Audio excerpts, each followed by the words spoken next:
Assalamualaikum warahmatullahi wabarakatuh. Bertemu lagi dengan saya masih di KBBI Channel, channel belajar yang nggak perlu bayar. Bagaimana kabar kalian? Semoga kalian senantiasa sehat dan tetap semangat.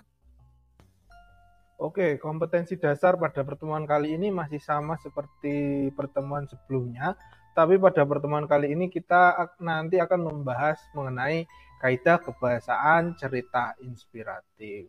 Jadi kalau kemarin sudah struktur, sekarang adalah bagian kaidah kebahasaan. Mari kita mulai. Oke, ini dia bagian yang pertama. Di dalam teks cerita inspiratif, itu bahasa yang sering digunakan. Yang pertama ada kata keterangan atau biasa disebut dengan adverbia. Di dalam kata keterangan itu terdapat beberapa jenisnya. Ada namanya keterangan cara, keterangan tempat, keterangan waktu, dan keterangan tujuan. Keterangan cara itu apa? Keterangan cara merupakan keterangan atau merupakan keterangan cara pada suatu peristiwa yang terjadi. Misalnya begini, cara dari sebuah peristiwa itu terjadi bagaimana? Bagaimana seorang tokoh bisa menjadi sukses? Caranya dengan apa? Nah, seperti itu. Itu adalah keterangan cara. Lalu, keterangan yang kedua adalah keterangan tempat. Keterangan tempat merupakan keterangan tempat terjadinya suatu peristiwa. Jadi, peristiwa itu terjadi di mana? Nah, itu menggunakan kata keterangan tempat. Biasanya keterangan tempat itu ditandai dengan kata di, ke, dan dari. Itu keterangan tempat. Lalu keterangan waktu. Keterangan waktu itu apa?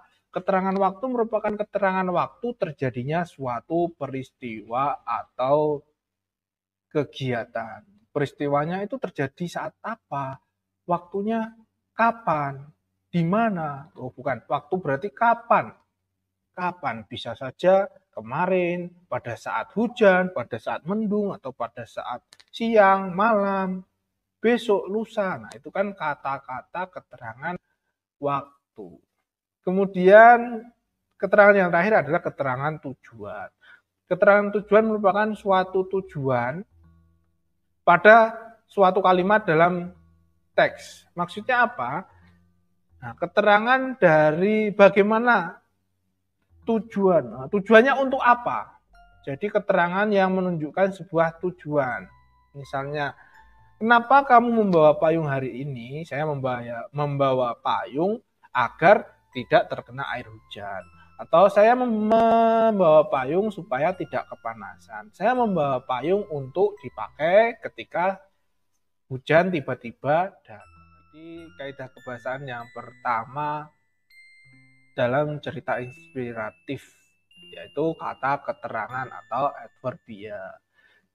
Yang berikutnya adalah konjungsi. Tentu kalian juga sudah tahu dan paham betul apa itu konjungsi. Konjungsi ialah kata hubung. Di dalam teks cerita inspiratif ini digunakan beberapa jenis konjungsi. Utamanya adalah konjungsi intrakalimat dan antar kalimat. Konjungsi antar kalimat itu apa? Konjungsi antar kalimat adalah kata penghubung atau konjungsi antara satu kalimat dengan kalimat yang lainnya. Di dalam konjungsi antar kalimat ini ada beberapa jenis konjungsi, yaitu konjungsi pertentangan, konjungsi sebab akibat. Contohnya ada kata namun, tetapi, biarpun, demikian. Nah, ini konjungsi antar kalimat. Kalian sudah mempelajari. Kemudian yang kedua adalah konjungsi tadi antar kalimat ya. Sekarang intra kalimat. Konjungsi intra kalimat yaitu kata yang menghubungkan atau konjungsi yang menghubungkan satuan-satuan kata dengan kata, klausa dengan klausa, dan frasa dengan frasa. Konjungsi antar kalimat dibagi menjadi dua, yaitu konjungsi koordinatif dan konjungsi subordinatif. Itu dia dua jenis konjungsi yang biasanya digunakan di dalam cerita inspiratif.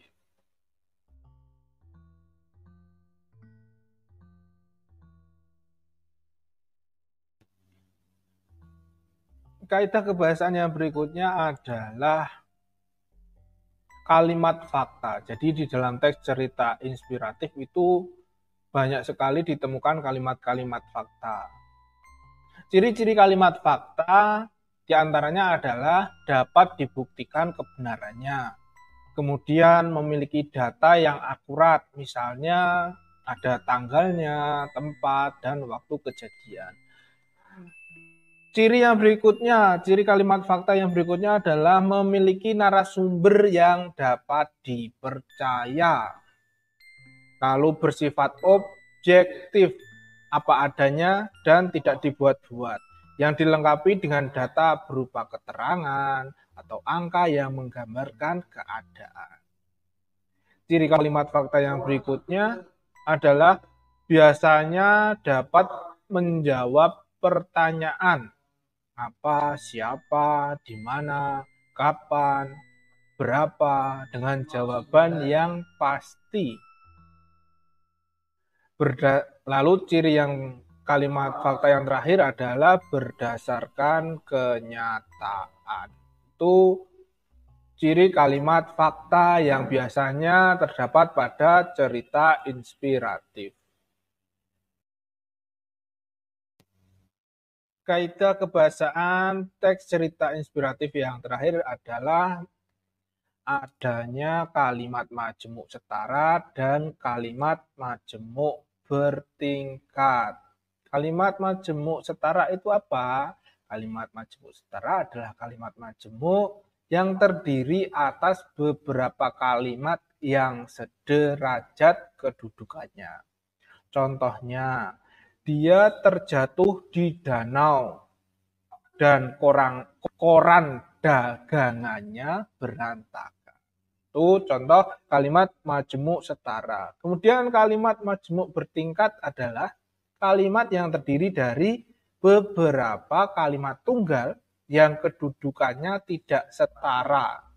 Contohnya, Andra merupakan satu-satunya anak di keluarga. Oleh karena itu, dia sangat dimanja. Jadi itu tadi adalah kaidah kebahasaan yang keempat, yaitu kalimat majemuk setara dan bertingkat.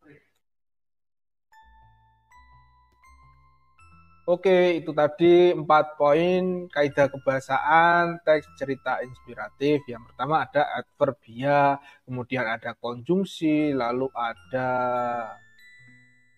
apa tadi? Adverbia, kata keterangan ya. Terus ada konjungsi, kemudian ada kalimat fakta, dan yang keempat adalah kalimat majemuk setara dan bertingkat. Saya kira cukup untuk pertemuan kali ini. Mari kita sama-sama ucapkan alhamdulillah. Semoga apa yang kita lakukan senantiasa mendapat berkah darinya. Billahi taufiq wal hidayah. Wassalamualaikum warahmatullahi wabarakatuh. Sampai jumpa pada pertemuan berikutnya. Dadah.